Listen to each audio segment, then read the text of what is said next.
Welcome back to my channel. I would like to say a special thank you to all my subscribers. My channel's growing exponentially. I'm so sorry I've had entirely too much caffeine today. But if you follow me at all, I tend to sing. I'm sorry about that. Anyhow, and for all of you who are new to my channel, welcome, welcome, welcome. I hope you like my content. And hit that subscribe button. It is free as always to subscribe. And let me see, it's been a long day, I'm sorry. Subscribe, like, comment, and share. When the more interaction I have on my channel, on my videos, it helps with the algorithm on YouTube. They circulate my videos more. So as you saw from today's thumbnail, I am making baked macaroni and cheese, and Southern style, that is. And so here in my pot I have water, and I don't really measure anything, so I don't know. So we're going to bring this water to a boil. I'm going to add a little oil. Now, some people may not add oil to their water when they cook their pasta. I'm going to add a little water just to keep it from sticking. Just a little bit, not too much oil. And I'm going to add a little salt to the water, just a little bit. Just a little salt to the water. And I forgot to take my oil out. And then I'm going to add a little, just a little bit, a little oil to the water. And then I'll be back when it's time to add the pasta. Now the water is off to a rolling boil. Now I'm going to add 1.5 box of Mother's elbow macaroni. Okay, that's 1 box.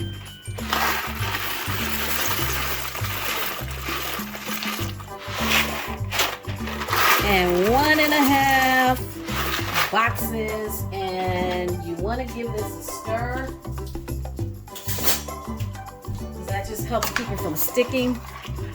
So stir that on around.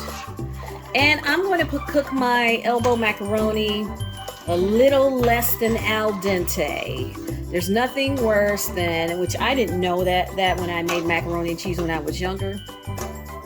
But if you cook the macaroni until it's done all the way, and then when you bake it in the oven, you're like cooking it twice, and so that makes mushy macaroni and cheese. So we're gonna cook this elbow macaroni until it is just under al dente, because we've got to bake it too. So I'm gonna bring this back to a boil and then turn it down, and we'll be back. Okay, you want to stir your macaroni occasionally so that it doesn't stick. The directions on the package said to cook this for 9 to 11 minutes. So I'm probably going to cook it for 8 minutes. I'll check it at 7 minutes and I'll let you know, because like I said, I want it just under al dente. So let's keep cooking this and I'll be back. I'm back, and now my macaroni is drained. And I'm going to add 2 sticks of butter. I'm making quite a bit of mac and cheese. Okay, so we're gonna add 2 sticks of butter. And I hope that you like butter. I like butter. Do you like butter? I like butter. Next, we're going to add seasoned salt. Add some seasoned salt. What's wrong with my seasoned salt? Can't get it out. Lord. I'm going to add seasoned salt and black pepper. Black pepper. I'm so silly. I bought white pepper just for my mac and cheese. I guess white pepper is more potent, so you really want to be careful with it. And garlic powder. Put some garlic powder in there. And I'm going to add a little paprika.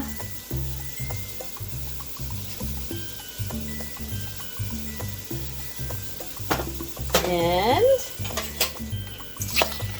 let's stir this up. So if you should actually go ahead and cook, excuse me, the pepper got me. You should go ahead and cook the both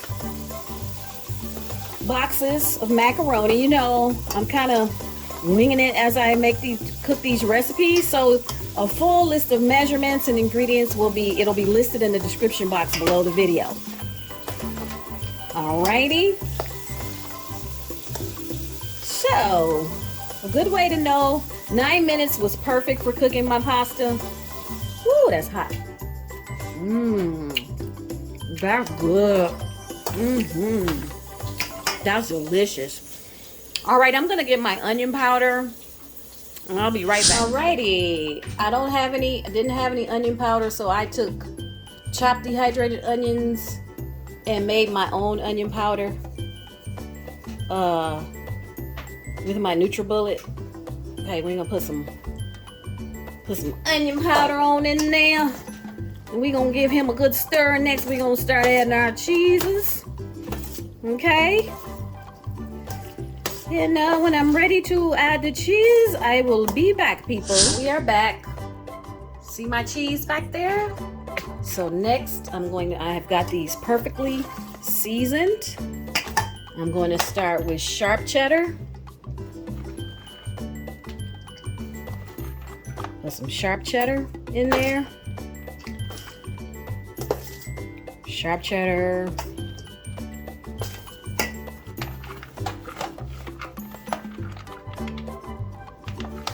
And then we're going to put mild cheddar.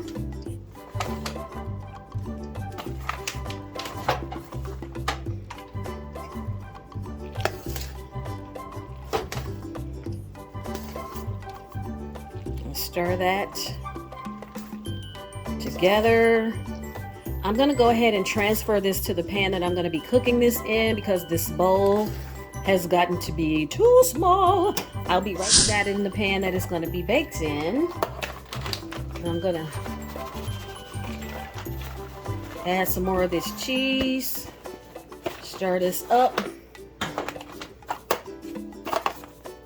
Now, macaroni and cheese can be too cheesy. What you want is a perfect ratio of cheese to macaroni. You want the perfect ratio, and you can tell when you're mixing up your mac and cheese. And another thing I found, a mistake I made when I was younger making mac and cheese, is you can overcrowd your macaroni. And if it's overcrowded, that is not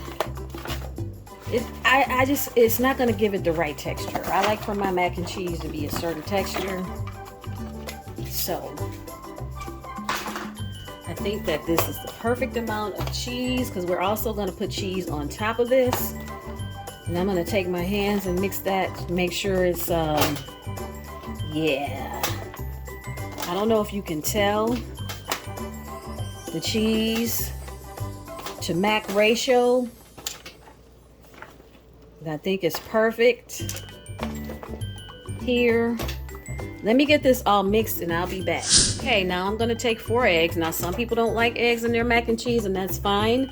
You don't have to have eggs if you don't want. I want you to see the cheese to noodle ratio. And don't forget, I'm gonna add cheese to the top. When you taste it at this point, it should taste like the finished product is going to taste. And next I'm gonna take evaporated milk and pour it into my eggs. I like a nice eggy mac and cheese. Some people don't. Like I said, if you don't, that's perfectly fine. We're gonna beat this.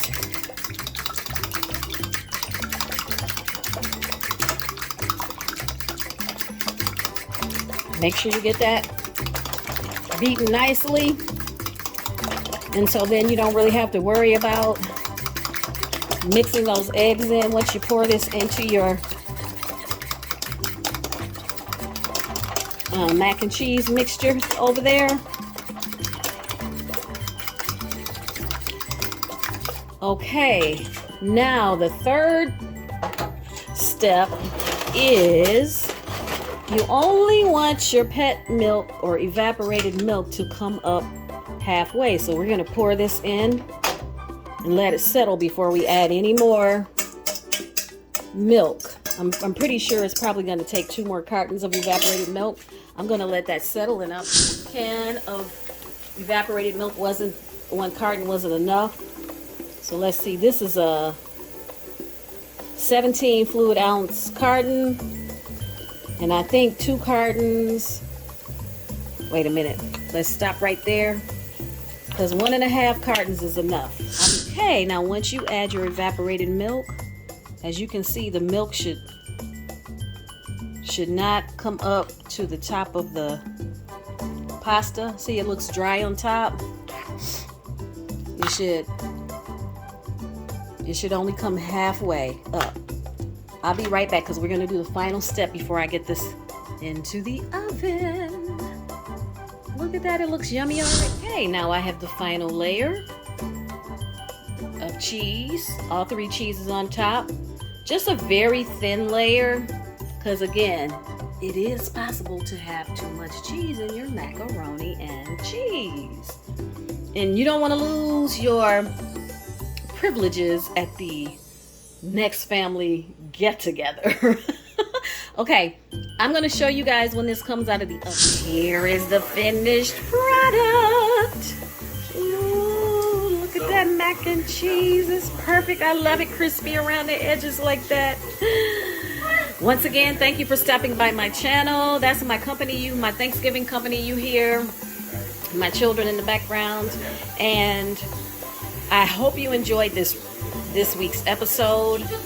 Don't forget, it's free to subscribe, like, share, comment. And I will see you on the next episode.